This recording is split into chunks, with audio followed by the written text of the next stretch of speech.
নমস্কার, তোমাদের রান্নাঘরে সবাইকে স্বাগত জানাই। আবার একটা নতুন রকমের পিঠে নিয়ে আপনাদের কাছে চলে এলাম। পিঠেটা কতটা সফট হয়েছে সেটা তো ভিডিওতে দেখতেই পাচ্ছেন আপনারা। তো বন্ধুরা, এই রেসিপিটা বাটার, ঘি, তেল কোনো কিছুর ব্যবহার ছাড়াই তৈরি।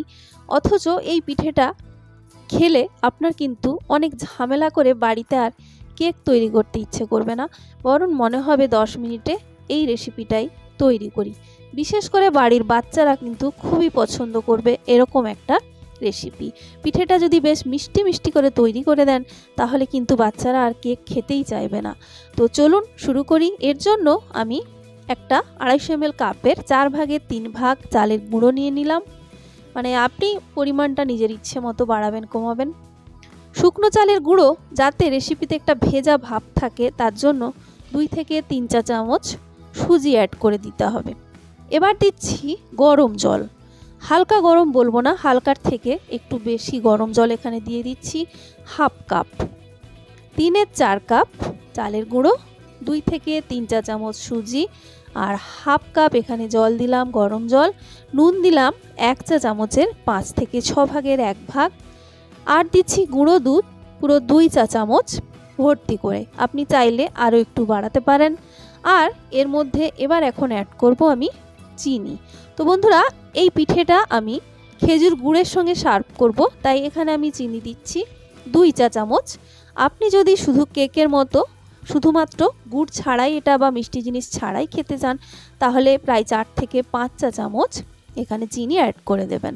তারপর মিক্সার গ্রাইন্ডারে ভালো করে গ্রাইন্ড করে নিতে হবে একদম মিহি করে। আমি আপনাদের স্প্যাচুলার ওপরে তুলে দেখাচ্ছি ব্যাটারটা, দেখুন, দেখে বুঝতে পারছেন একদম মিহি করে কিন্তু আপনাকে এটা গুঁড়ো করতে হবে। চালের গুঁড়ো তো গুঁড়োই ছিল, সঙ্গে সুজি বেশ ভালো করে কিন্তু গ্রাইন্ড করে নিয়েছি, দেখতে পাচ্ছেন। এবার একটা বড় বাটির মধ্যে এটা ঢেলে নিতে হবে। আর ঢালার সময় কনসিস্টেন্সি আপনারা কিছুটা বুঝতেই পারছেন। আর যখন প্রথমে বাটতে শুরু করবেন বন্ধুরা, তখন কিন্তু দেখবেন এতটা পাতলা থাকবে না। তারপর কয়েক সেকেন্ড ঘোরানোর পরেই দেখবেন ব্যাটারটা এরকম পাতলা হতে শুরু করবে। প্রথমে কিন্তু এতটা পাতলা মনে হবে না, মনে হবে আরও জল লাগবে, একেবারেই কিন্তু নয়। জলের পরিমাণ যেরকম বললাম সেরকমই দিতে হবে। আর ব্যাটারটা দেখুন, হাতার ভেতরে যে স্টিলের কালারটা সেটা দেখাই যাচ্ছে না, পুরো একটা কভার হয়ে যাচ্ছে, মানে একটা আলাদা একটা কভার হয়ে আছে ব্যাটারের, দেখতে পেলেন। এবার এখানে দিয়ে দিচ্ছি 1 চা চামচের 4 ভাগের 3 ভাগ, 3-এর 4 চা চামচ বেকিং পাউডার। বেকিং সোডা কিন্তু নয়, বেকিং পাউডার। তো এই বেকিং পাউডারটা কিন্তু দিতেই হবে। আর অল্প একটু গরম জল আবার জারের মধ্যে দিয়ে, মানে যেখানে ব্যাটার তৈরি করেছিলাম যে জারটাতে, সেটা ধুয়ে দিয়ে দিলাম। জলটা এখনও কিন্তু হালকা গরম জলই দিলাম, 3 থেকে 4 চা চামচ। এবার বেশ ভালো করে ফেটিয়ে নিতে হবে ব্যাটারটাকে, খুব ভালো করে কিন্তু ব্যাটারটাকে ফেটিয়ে নিতে হবে। দেখুন ব্যাটার একেবারে এইরকম হবে। আর ব্যাটারটাকে ভালো করে ফেটানো হয়ে গেলে বেশ একটা ফুলে উঠেছে, দেখতে পাচ্ছেন আগের থেকে অনেকটা। ঠিক এইরকম একটা ব্যাটার কিন্তু রেসিপিটার জন্য তৈরি করতে হবে। একেবারে তেল, বাটার, ঘি, ডিম ছাড়াই তৈরি পিঠে কিন্তু একদম কেকের মতো লাগবে খেতে, এবং চাইলে পিঠে হিসাবেও খেতে পারবেন। এবার একটা বাটিতে অল্প একটু জল দিয়ে দিলাম, তারপরে তার উপরে দিয়ে দিচ্ছি অল্প একটু সাদা তেল। তেল আর জল কখনোই মিশবে না, তাও একটু এটা গুলিয়ে নিচ্ছি আমি।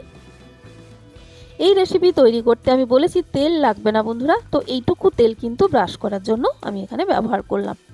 এবার একটা প্যানকে বসিয়ে দিয়েছি, আপ্পাম মেকার বা আপ্পাম প্যান, অন্য কোনো প্যানেও আপনি রেসিপিটা তৈরি করতে পারেন।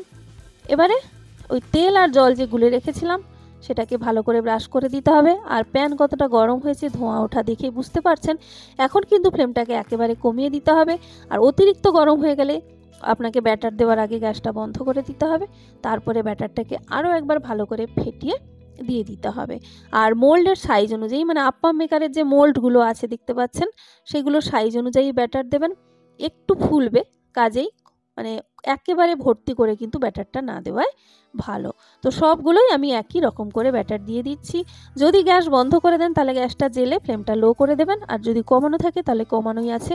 লো ফ্লেমে এটাকে প্রায় 4 থেকে 5 মিনিট আপনাকে মানে গরম করতে হবে।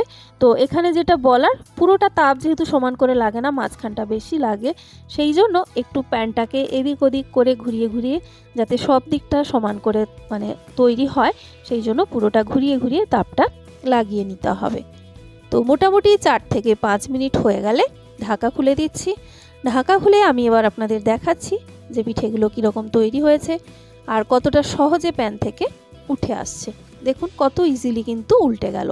এবং এইগুলোকে একই রকম করে উল্টে দিতে হবে।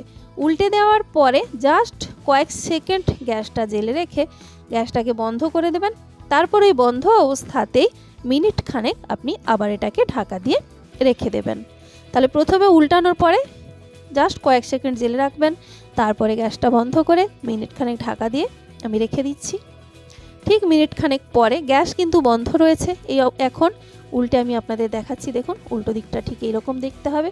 হালকা করে যখন বাদামি কালার বা গোল্ডেন কালার আসতে শুরু করবে, বুঝবেন যে এটা একেবারে কিন্তু রেডি হয়ে গেছে, ভেতরে একদম কাঁচা নেই।